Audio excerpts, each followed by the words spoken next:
આજે આપણે વાત કરીશું માહિતી વિશે. માહિતીનો અર્થ. માહિતી એ એવો સંકલ્પ છે જે ડેટા સાથે નિકટ સંબંધિત છે. જ્યાં ડેટા ફક્ત કાચા આંકડા કે તથ્યો છે, ત્યાં માહિતી એ તે જ ડેટાનું ગોઠવાયેલું અને પ્રોસેસ થયેલું અર્થપૂર્ણ સ્વરૂપ છે. ડેટા એ કાચા આંકડા છે અને માહિતી એ તે આંકડાઓને સંદર્ભ સાથે રજૂ કરવી. અર્થાત માહિતી એ એવું જ્ઞાન છે જે કોઈ ખાસ પરિસ્થિતિમાં ઉપયોગી બને છે. માહિતીની વ્યાખ્યા. ઓક્સફર્ડ ઇંગ્લિશ ડિક્શનરીના મંતવ્ય પ્રમાણે માહિતી એટલે કોઈ વ્યક્તિ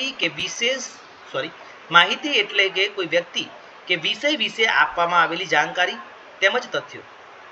શેનન અને બીવરના મતે માહિતી અનિશ્ચિતતા દૂર કરીને સ્પષ્ટતા આપે છે. લાઇબ્રેરી વિજ્ઞાનના સંદર્ભમાં માહિતી ડેટાનું અર્થઘટન કરેલું સ્વરૂપ છે જે વપરાશકર્તાને સમજણ, માર્ગદર્શન અને નિર્ણય પ્રક્રિયામાં મદદ કરે છે. ટૂંકમાં માહિતી એ અર્થપૂર્ણ ડેટા છે. માહિતીની લાક્ષણિકતાઓ જણાવો. માહિતીની લાક્ષણિકતામાં ચોકસાઈ, પૂર્ણતા, સમય ઉપયોગી, સંબંધિતતા, સમજી શકાય તેવી, મૂલ્યવર્ધક અને ગોઠવાયેલ તથા સંચાર યોગ્ય, મોજન્ય છે.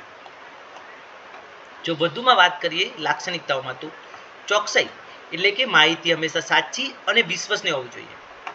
ખોટી માહિતીથી ભ્રમ સર્જાય છે અને ખોટા નિર્ણયો લેવાય છે. પૂર્ણતા એટલે કે કમ્પ્લીટનેસ, માહિતી પૂરતી અને સંદર્ભપૂર્ણ હોવી જોઈએ. અધૂરી માહિતી વપરાશકર્તાને ખોટી દિશામાં દોરી શકે છે. સમય ઉપયોગી, માહિતી યોગ્ય સમયે મળવી જોઈએ. વિલંબિત માહિતી ક્યારેક બિનઉપયોગી બની જાય છે. ઉદાહરણ તરીકે શેર બજારના દર મોડા મળ્યા હોય તો કોઈ જ ઉપયોગ નથી. સંબંધિતતા, માહિતી હંમેશા વિષય કે જરૂરિયાત સાથે સંબંધિત હોવી જોઈએ. વપરાશકર્તાની જરૂરિયાત પ્રમાણે સંબંધિત માહિતી વધુ મૂલ્યવાન બને છે. સમજી શકાય તેવી, માહિતી એવી હોવી જોઈએ કે સામાન્ય વપરાશકર્તા તેને સરળતાથી સમજી શકે છે. જટિલ ભાષા કે અતિ તકનીકી શબ્દો માહિતીને મુશ્કેલ બનાવે છે. મૂલ્યવર્ધક, માહિતી હંમેશા વપરાશકર્તાને કોઈ લાભ આપતી હોવી જોઈએ, જે નિર્ણય લેવામાં, સંશોધનમાં કે અભ્યાસમાં મદદરૂપ થઈ શકે. ગોઠવાયેલ, માહિતી યોગ્ય રીતે ગોઠવેલી હોય ત્યારે જ તેનો ઉપયોગ સરળતાથી થઈ શકે છે. ઉદાહરણ તરીકે લાઇબ્રેરી કેટલોગ ગોઠવેલ માહિતીનું શ્રેષ્ઠ ઉદાહરણ.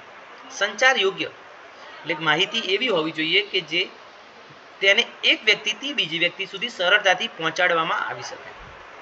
મૌખિક, લેખિત કે ડિજિટલ દરેક માધ્યમમાં સંચાર યોગ્ય માહિતી હોવી જોઈએ.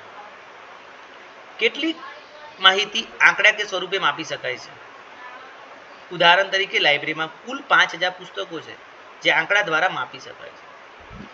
માહિતીનું જો નિષ્કર્ષ કાઢવામાં આવે તો માહિતી એ ડેટાનો ગોઠવાયેલો અને અર્થપૂર્ણ સ્વરૂપ છે જે માનવ માટે જ્ઞાન અને નિર્ણય પ્રક્રિયાનું મૂળભૂત સાધન છે.